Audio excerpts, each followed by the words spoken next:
We then presented a full year budget anchored in a long-term vision. Today, governance has moved beyond revival with welfare, development, and governance aligned to future-ready models. Upon assuming office, my government placed transparency at the forefront by releasing 7 white papers that objectively documented and thereby made common citizen understand the misgovernance in public finances, derailment of the Polavaram project, destruction of the power sector, misappropriation of natural resources, criminal excise policies, deterioration in law and order, and the misguided 3 capital proposal with an aim of destroying futuristic Amaravati that stalled the state's overall progress. By openly acknowledging the problems, my government demonstrated transparency and seriousness of intent. Rather than treating them as standalone reports, government viewed these papers as a starting point for course corrections. Present phase of governance is extremely critical and cannot be considered business as usual. It calls for a clear roadmap and a shared resolve for transformative governance. Accordingly, the government has unveiled the Swarnandhra Vision 2047, placing families and communities at the heart of development. This vision seeks to harmonize prosperity with dignity, growth with equity, and ambition with sustainability.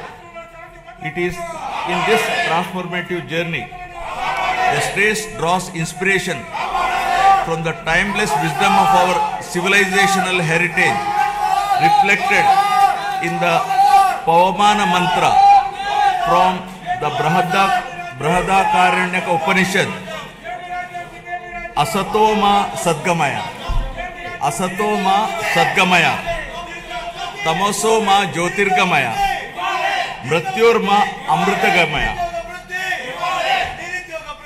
Building on this spirit of course correction, my government has articulated the Padi Sutralu as guiding principles for governance, designed to balance welfare with development and to create a virtuous circle where economic growth through sustained investments generates wealth that strengthens social well-being and social empowerment fuels sustained progress.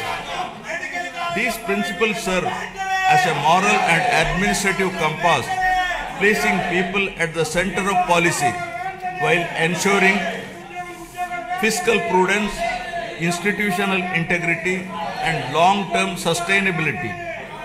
To translate vision into action, a dedicated mission framework has been initiated, operating with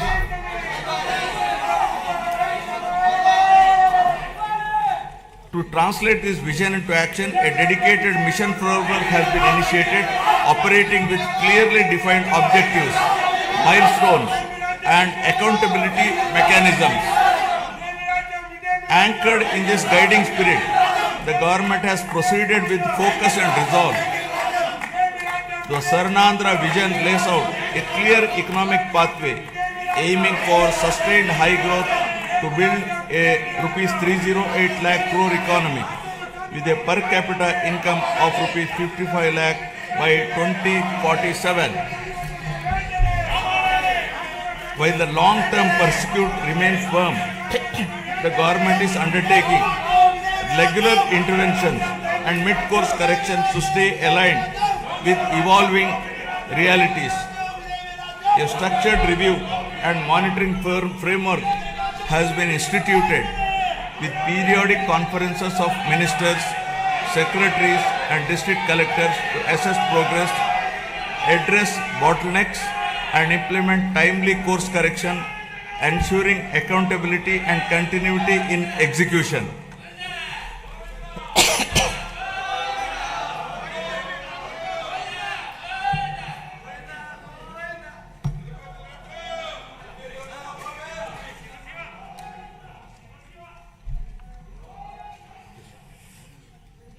resurgence to ascendance.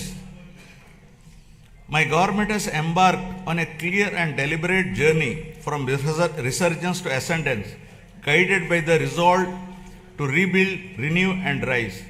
The initial phase of governance focused on restoring stability, dignity, and trust through welfare support, economic revival, and administrative correction. Having laid this foundation, government is now shifting towards long-term transformation by investing in human potential, sustainable development, and responsive governance. Policies are being aligned with outcomes, institutions are being strengthened, and citizens are being placed at the center of decision making. This transition reflects a movement from recovery to confidence and from intent to enduring progress. From the very first year of governance in 2024, my government has moved swiftly to implement its commitments, beginning by making the Super 6 guarantees a super hit, emerging as one of the largest DBT initiatives globally, with spending of nearly 33,000 crores per year and extending well beyond them. Under NTR Bharosa, my government stands firmly with the most vulnerable, benefiting 63.12 lakh pensioners and restoring dignity to daily life. Through Talliki Mandanam, financial assistance of rupees 15,000 per month is transferred directly to over 66 lakh students' bank accounts of mothers, irrespective of number of children, enabling them to pursue education from class 1 to intermediate without financial stress. Women's empowerment has received decisive momentum. The Stree Shakti free bus travel scheme, launched on last Independence Day, has enabled 37.8 crore free journeys by our mothers, sisters, daughters, women, girls, and transgender persons to travel free across the state. Under Annadata Sukhi Bhava, rupees 20,000 per farmer per year is being provided to 46.86 lakh farmers. Alongside this, Deepam 2.0 is easing household burdens by providing 3 free LPG cylinders per year to 1.08 crore poor households. 15,941 teacher posts through Mega DSE 2025 and 5,757 constable posts have been filled. Rupees 15,000 annual support to 2.90 lakh auto, taxi and maxi cab drivers under Auto Driver Sevalo. Over 1.2 lakh fishermen families supported with rupees 10,000 to rupees 20,000 through Matsyakara Sevalo. Over 1 lakh handloom and powerloom weaver families will receive free electricity up to rupees 200 to and 500 units per month respectively from April 1. Now